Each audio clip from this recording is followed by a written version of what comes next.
Okay, so what's up? We are finally back with Saturn in the eighth house, Synastry. And Saturn in the eighth house could definitely denote a delay when it comes to marriage. Um, and if you're married to the individual that you're having a synastry with, it could be one or two things. There could be a delay um or limitation on maybe things that um you can financial benefits, whether it is accumulating some sort of money, finances, because I look at the eighth house as business house. um Maybe you and your partner, like, you're not you could be dealing with having to kind of start from scratch, not really receiving things from your family, or like things being passed down. And it could be because, let's say you're in a relationship to where you know you can get some sort of inheritance or claim some sort of inheritance, but only if you marry or you get with a certain type of individual that is the opposite of the individual that you're trying to get with or that you're actually with. It could be something like that, you know some sort of limitation around these things. Okay, that's first and that's foremost.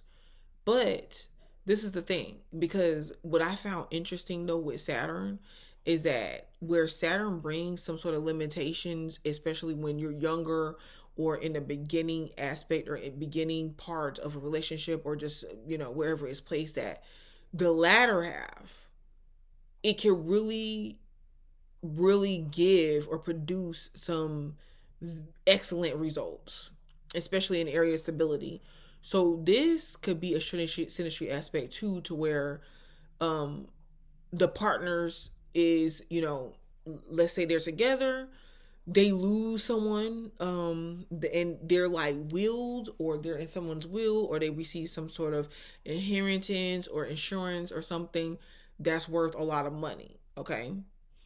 um or they lose a partner or something, then they could accumulate um money or finances from said partner. Now, I don't want to, because I've seen some interesting things with Saturn, because just as much as you can be in a situation where there's like very heavy limitations on a marriage coming together or receiving something from this marriage, that's some sort of cumulative um representation of the marriage. Just as much you can see a lack or limitation there, you can also see um that Saturn can produce results in this particular situation, or in this particular synastry aspect, to where, yeah, you getting with the person um really blesses you with gains, especially in a marriage. And it could be because, like, you get with the person that's older, that has this, or even if you could get with a person that has been willed, or has some type of access to money or fortune or business or something like that through their family too. Now, because the limitations can come about to where you get a spouse, like, let's say you're financially stable, or you're good or whatever, you getting married to somebody with a Saturn synastry in your eighth house. You can see these finances or something like burn through, or um you spend the money or something like that, for various reasons. Okay, because we got to look at it in terms of these limitations and gains, and where Saturn is sitting at. you know there could be, Saturn in eighth house industry could be triggers too. It's, being psychologically triggered, um getting into a relationship to where you're really not psychologically ready for it. And okay, so let's say I'm trying to give an example, and I'm taking it slow because it's a pretty tricky house to me. It's very tricky, and then we're talking about Saturn here, and we're talking about synastry, and I'm trying to keep all of that in mind. But let's take for example you being with a person to where maybe your parents wanted you to be with this person because they feel like financially it'll make more sense, or you'll be taken care of, or maybe it's a situation to where the person is much older and they're forcing you, or you're automatically forced to live a certain way, or mature, or like understand life better, whatever, and that's something that you're not psychologically ready for. So it could be a large amount of regret in this situation, in this synastry aspect, than enjoyment.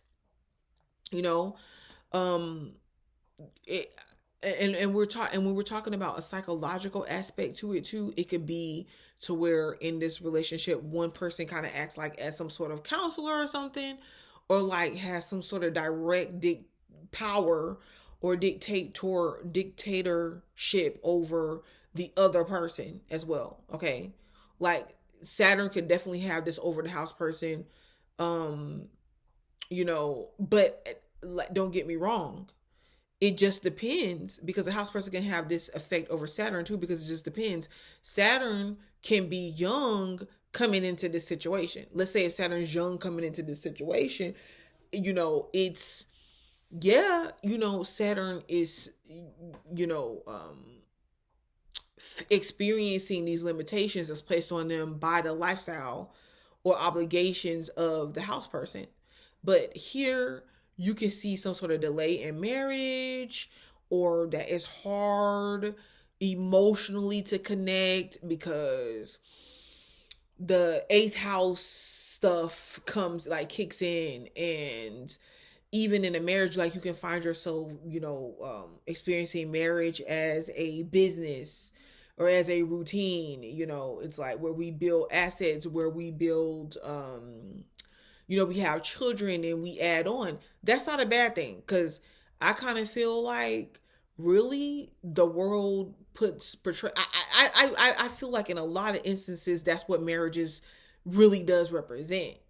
But in other synastry aspects, we can pretend that it's all these other things. But Saturn in the eighth house synastry, they cannot.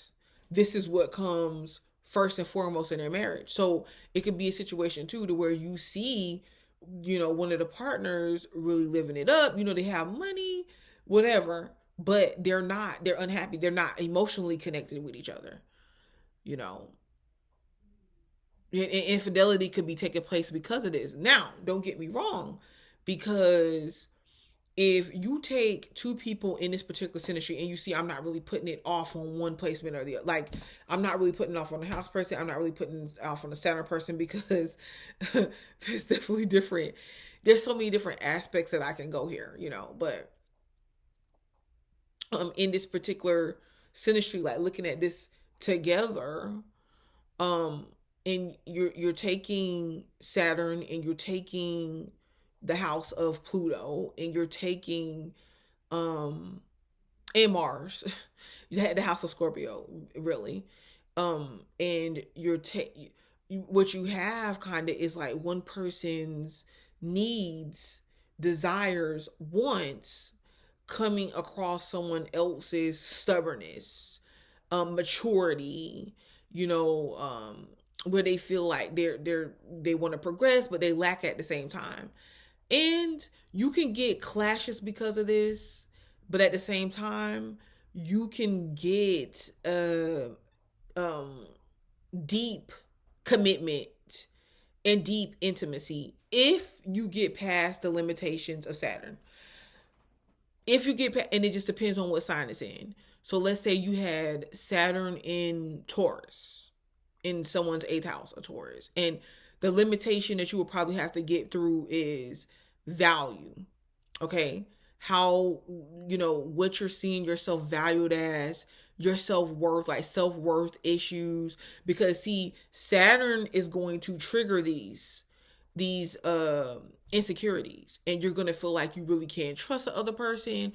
You're gonna feel like you don't really want to open up intimately or emotionally to the other person, because you could feel like this person could devalue you. They can take what you have. You're not enough. They won't see you as enough. Like all these different things, and when you're dealing with um Taurus, you're dealing with looks, you're dealing with money as well. Okay, so you can feel like you don't have enough, or you can feel like you're not going to be good enough until you make it to this certain level of whatever. But once you get past the limitations of Saturn, like you get to really know the other person, you can explain or communicate to the other person what your insecurities are, or either communicate to a counselor or a therapist. It doesn't matter, like whatever way you get past the limitations of Saturn, and also not taking in Saturn's insecurity onto you, as the house person as well. And then Saturn not really, I mean, understanding what your insecurities are, and understanding that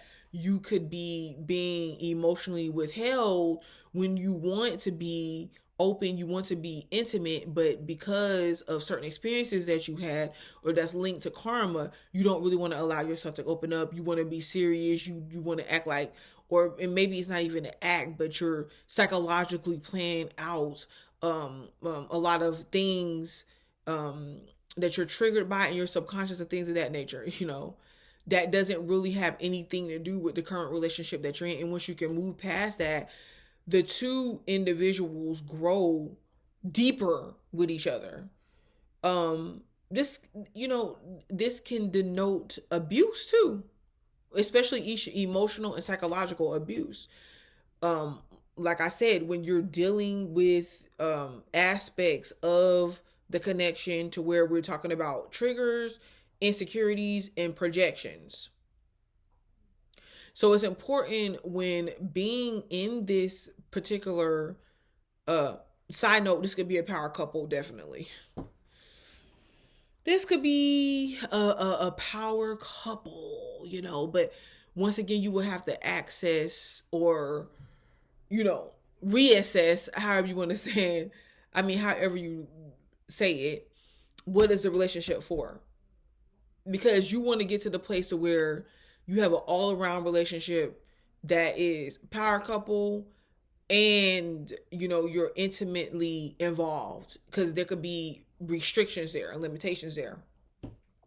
Okay, you have to understand that this is, to me, this is a very difficult synastry to explain, because like anytime you start getting in the eighth house, there's all sorts of icky things that come up, and it's never ever really based in just romance and fantasism, however you say it.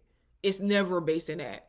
It's based in the real deal holy field of events that's playing out. You know what I'm saying? And then Saturn's here. Saturn doesn't go lightly on this house. It can block sexual intimacy as well, because we all know that a lot of times, when you're connecting with someone emotionally or sexually, is there's emotions that can come up as well, even if people say that it doesn't. It definitely plays a role.